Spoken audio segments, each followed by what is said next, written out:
নমস্কার, আমি তিলাঞ্জন, TSNM news আপনাদের স্বাগত। আমাদের বিশেষ অনুষ্ঠান তুমি বলবে আমি শুনবো।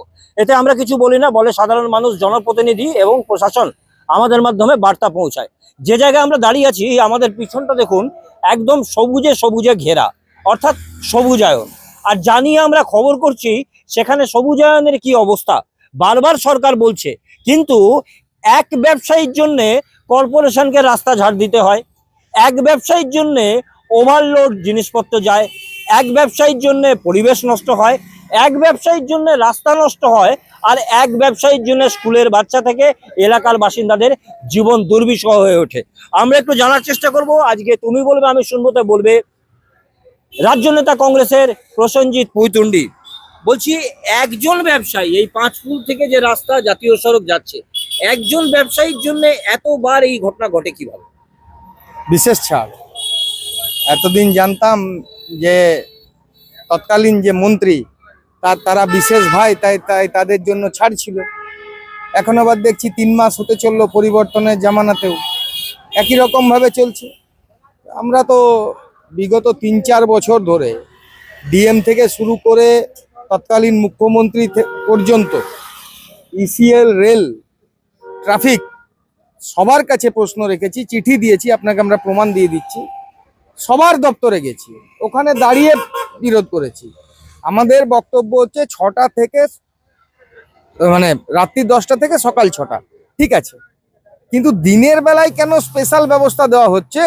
স্কুলের বাচ্চা থেকে অফিস ফেরত মানুষ, সাধারণ মানুষজন, দোকানপাট, সবার জীবন ত্রাহিতাহি করে কেন কোনো এক বিশেষ ব্যবসায়ীকে কেন স্পেশাল ট্রিটমেন্ট, কার স্বার্থ সিদ্ধি করার জন্য দেওয়া হচ্ছে? তখন ভেবেছিলাম যে মন্ত্রী মশাইয়ের বিশেষ ভাই তাই তাদেরকে ছেড়ে দেওয়া হয়। এখন তো দেখছি মন্ত্রী মশাই কেন, 3 মাস ধরে যারা এসেছে তাদের সঙ্গেও তো দেখছি তারাও তো কোনো ব্যবস্থা নিচ্ছে না। তাহলে কি পরিবর্তনটা নামেই হলো? এখন এখন যে দেখা যাচ্ছে কালো ধোঁয়া আবার লাল ধোঁয়ায় পরিণত হয়েছে, আর সেখানে প্রশাসন দাঁড়িয়ে আছে, তার সামনে ওভারলোড যাচ্ছে যেখানে এমনি গাড়ি ধরা হয়। আমি প্রথমে গত বছর আমরা সিপি সাহেবের কাছে এই বিষয়টা নিয়ে গেছিলাম। তো সিপি সাহেব ডিসি ট্রাফিককে ডেকেছিলেন, আমাদের সামনে ওনাকে বলেছিলেন যে এগুলো কি ভাবে, বললো না এদেরকে ঢাকা দিয়ে যাওয়ার আছে যে পুরো তিরপল বেঁধে যেতে হবে, কোথাও যেন ডাস্ট না উড়ে, রাস্তায় যেন কোথাও না পড়ে, মানুষের যেন কোথাও অসুবিধা না হয়। কিন্তু ওখানে তো দেখি ট্রাফিক গার্ডের ছেলেরা দাঁড়িয়ে আছে, তারা দাঁড়িয়ে দাঁড়িয়ে পাবলিক গাড়িকে দাঁড় করিয়ে ওই গাড়িকে স্পেশাল ভাবে পাস করানো হচ্ছে। এ তো সোর্সের মধ্যেই ভূত। কাকে বলবেন আপনি? বর্তমানের মন্ত্রী, আসানসোলের বিধায়িকা, তিনিও বলছেন ওভারলোড যাবে না, এরকম ভাবে পরিবেশ নষ্ট। বলতে তো শুনছি, কাজে করুন, নিশ্চয়ই সমর্থনযোগ্য থাকবে। যেখানে স্কুলের বাচ্চাদের জীবন হাতে নিয়ে তারা বাড়ি ফিরছে, যেখানে অফিস ফেরত মানুষজন, যেখানে পলিউশনের জন্য ওই এলাকার আমরা যারা থাকি, আমরা বিভিন্ন জায়গায় চিঠি করেছি। এবং সবচেয়ে বড় কথা, আরেকটা বিষয় আসানসোলের মানুষের জানা উচিত, এই ইয়ার্ড বন্ধ করার জন্য কিন্তু ধেমোমেন এবং তোপসি, এই দুটো ইয়ার্ডকে কিন্তু তৈরি করা হয়েছিল যে এটা বন্ধ করা হবে, এবং 2017 সালের সুপ্রিম কোর্টের গাইডলাইন আছে যে এটা বন্ধ করে দেওয়া হবে। আপনাদেরকে আগেও দিয়েছি, তবু কেন চলছে? এই যে রেড হলো, হানা হলো, বিশাল পুলিশ পৌঁছলো, তারপরে কি হলো? কতটা কার্যকর হয় সেটা দেখুন।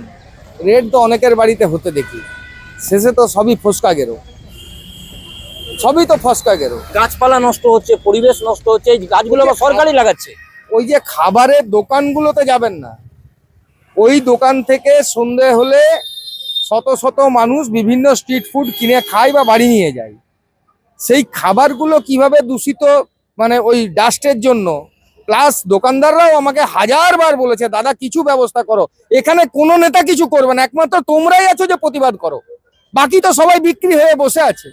ওখানকার দোকানে যান না, দোকানে যারা দোকান চালায়, তবু আমরা তাদেরকে বলেছি, ভাই তোমরা একটা মাস পিটিশন করো, আবার যাই, আবার দেখি নতুন সরকার এসেছে, যদি কোনো পরিবর্তন করে। তারপর দেখলাম মন্ত্রী মহোদয়া বলছেন যে আমরা ব্যবস্থা নেবো, নেন কিনা দেখি, অপেক্ষা করুন। শেষ প্রশ্ন একটাই, ব্যবসায়ী আসানসোলের বুকে এবং হাইওয়ে ধরে সার্ভিস রোডেও প্রচুর গাড়ি দাঁড়িয়ে থাকে, তার ব্যবসা চলছে, সব দিকে চোখ বন্ধ। সবার মাসোহারা বাঁধা থাকলে তো চোখ বন্ধই থাকবে, যাদের মাসোহারা বাঁধা আছে তাদের চোখ বন্ধ আছে।